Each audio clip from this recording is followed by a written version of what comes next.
Greetings and welcome back to the Heart Song podcast. I was just looking back to see when the last episode was done, and it was actually in July 2023. Isn't that amazing? Thought I'd take a short break to just think about how to go forward, and here we are, almost 2 years later. Anyway, I'm really excited to be back and commit to this platform to share with you all things connected to yoga, to nature, to holistic health and well-being, to Ayurveda, to chanting, to all the things that I'm working on and sharing. I'd like to share with you here. And today's topic is called Don't Hack Me.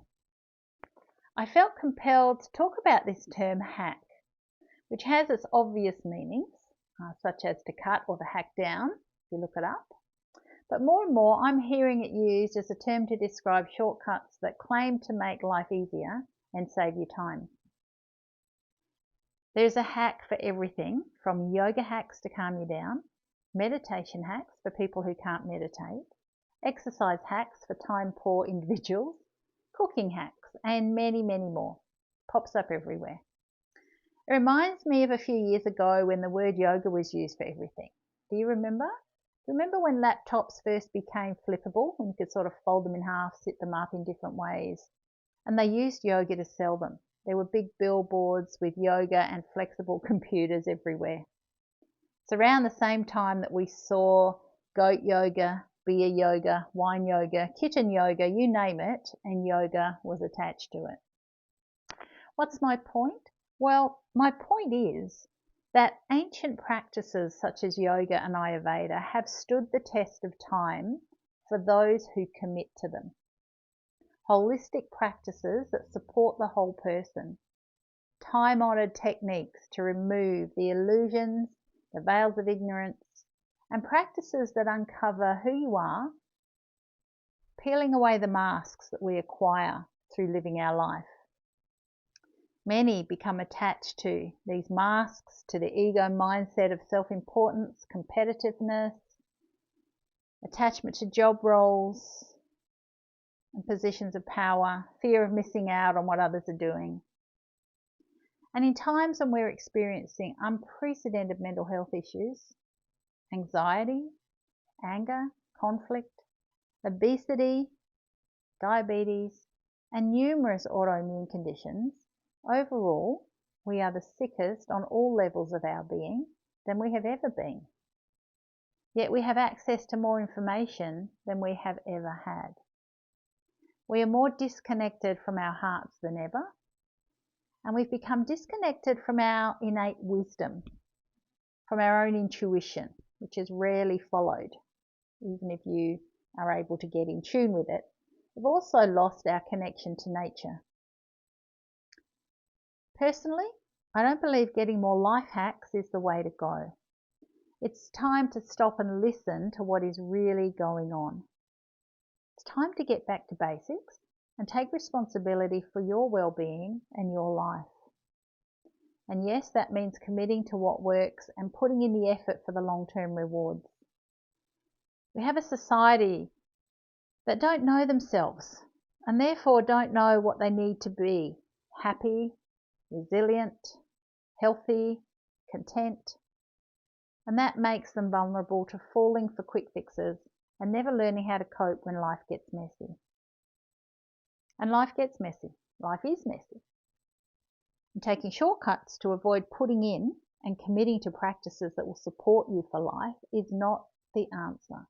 Might give you some short-term relief, but when the going gets tough, you need a solid foundation that is built on a deep knowing of yourself and what supports you. Where do you start? By asking yourself a few questions. That age-old question, who am I? Why am I here? So you might start by getting to know yourself, asking what brings me joy? What would I like to do more of? What is stopping me doing more of that now? What do I value? And a few clues when you ask that sort of question about, what do I value, might be to look around and see what you've surrounded yourself with. What's filling your spaces? What's in your house? What's on your shelves? What's on your cupboards? And how do you spend your time? Might even do a time audit and see where your time's going. And how do those things and the people you spend time with make you feel? And also checking in with what's coming out of your mouth. How do you speak to others and how do you speak to yourself? What's your self-talk like? A wise teacher once said to me, taste your words before you speak them.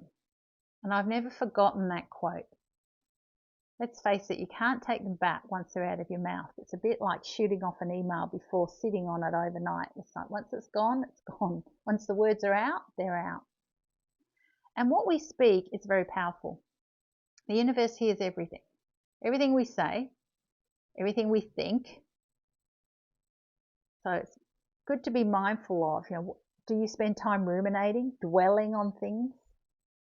Now, life is too short to put things off and to not live your best life, to sort of let ruminating, let dwelling rob you of more positive experiences. So what is holding you back? It's time to commit to yourself, to step out of your comfort zone, to stop taking shortcuts and avoiding the pain, the messiness, the sadness, the anger, fear, and joy. It is all part of living a meaningful life. A resilient heart is built by feeling all those things, by feeling it all. We grow resilience and strength one step at a time. And the first step is commitment. Commitment to yourself, commitment to show up. Commit yourself. Yoga. And when I say yoga, I mean all that yoga is, which is way more than the movements on a mat. Yoga incorporates how you look after your body temple.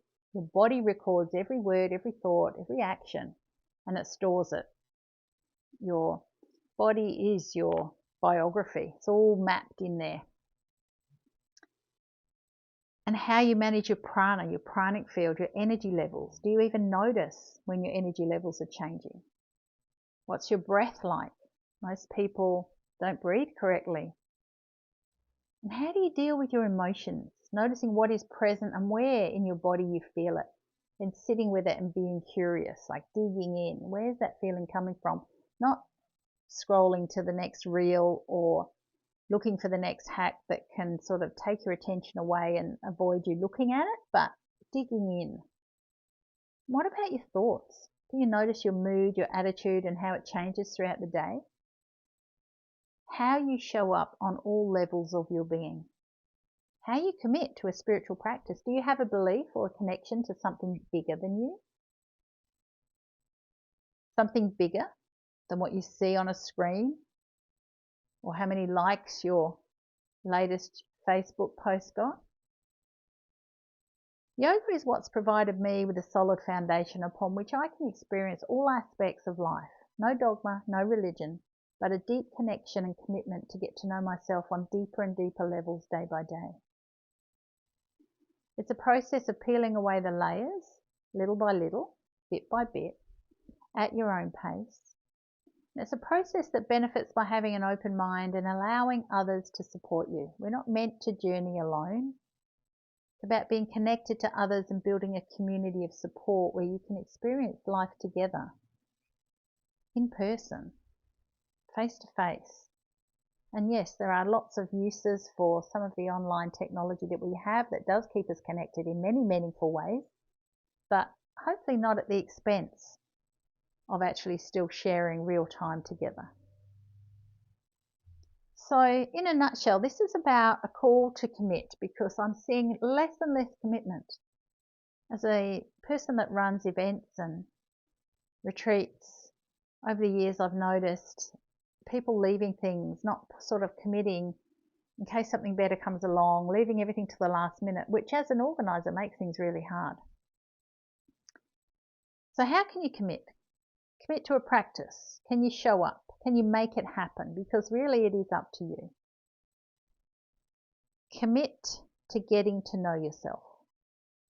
It's like making a date with yourself away from all the distractions. even if it's only for 10 minutes a day? Can you put it in your diary and use that time to connect at a deeper level? It's a very worthwhile investment in yourself. So that's my call to action after having a little rant about hacking and life hacks, and I don't think they've done us any favours. I think, nothing avoids putting the work in, nothing avoids feeling the feelings, feeling the pain as well as the joy, because that is what builds resilience and a strong heart. And that's what we need more of. That's what we're seeing less of.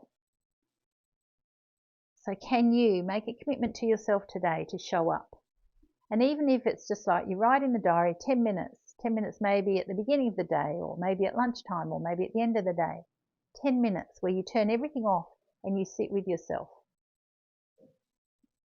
And if you really don't know where to begin, then you could check out my website, sarahcollin.com, and on there I have got a Come Alive workshop that's online that you can get a heap of tools from that will help you or guide you through some of those questions and values, sort of getting down to the nitty-gritty of what is really important in your life. Other options, I do have a YouTube channel at Sarah Collin where you can do a 10-minute relaxation, do a little bit of journaling, have a look at some of the tips on there. But at the end of the day, it's really about you committing to yourself and sitting with yourself and just creating a little ritual around that. And maybe that could be the topic of the next session. We could talk about rituals and the sacredness of the little moments in life that make the big difference. It's great to be back. Thanks for listening, and I'll be back again soon. Bye for now.